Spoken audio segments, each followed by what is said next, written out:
Una de las estrategias más utilizadas en la comprensión de lectura es la activación de los conocimientos previos.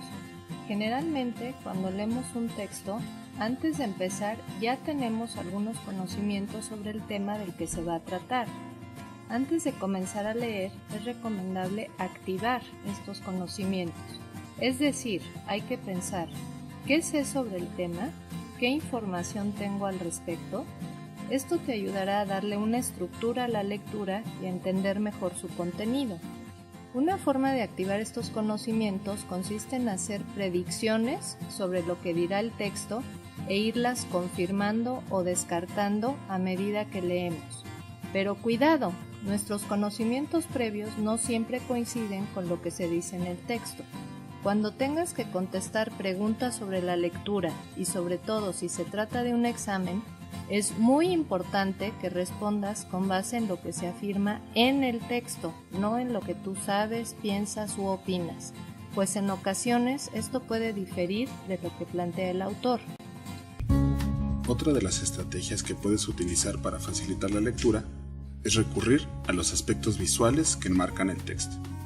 Antes de empezar a leer detalladamente el material, puedes recurrir a aspectos tales como su extensión, el título, el encabezado, el tipo de publicación en la que aparece, la fecha en la que fue publicado, el nombre del autor y las fotos, dibujos o gráficas que lo acompañan.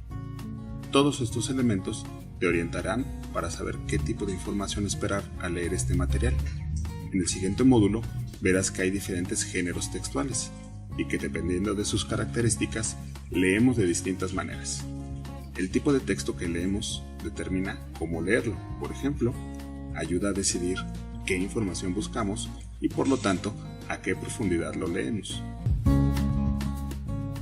Ya que has activado tus conocimientos previos y analizado los aspectos visuales, conviene que apliques una tercera estrategia que consiste en realizar una lectura global del texto.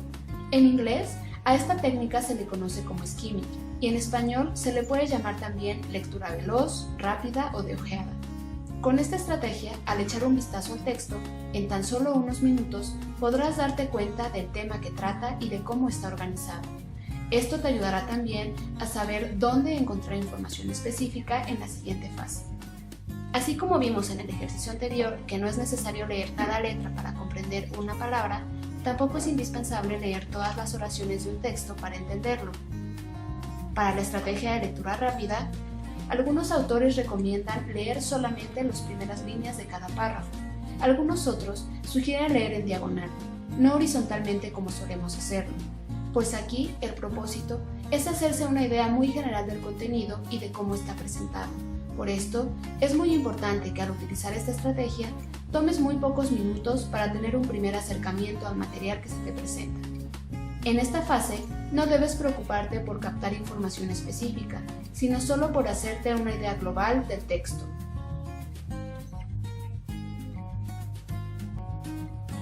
La última estrategia focalizada. Quizás hayas oído que a esta estrategia se le llama scanning en inglés. Se le llama así porque su objetivo consiste precisamente en escanear el texto para buscar cierta información específica que nos interesa localizar. Los datos que pueden buscarse con esta técnica son, por ejemplo, nombres, fechas, cantidades y características. Para lograrlo, no es necesario leer todo el material detenidamente, sino ubicar ciertos elementos concretos que aparecen en el texto.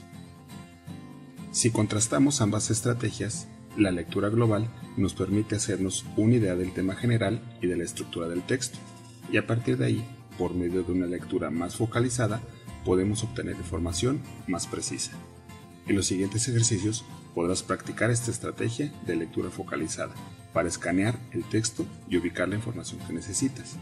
Recuerda que, como verás en los ejercicios finales de este módulo, las 4 estrategias que hemos visto hasta ahora son complementarias y deberás hacer uso de ellas en diferentes momentos de acuerdo a tus propósitos en cada fase de tu lectura.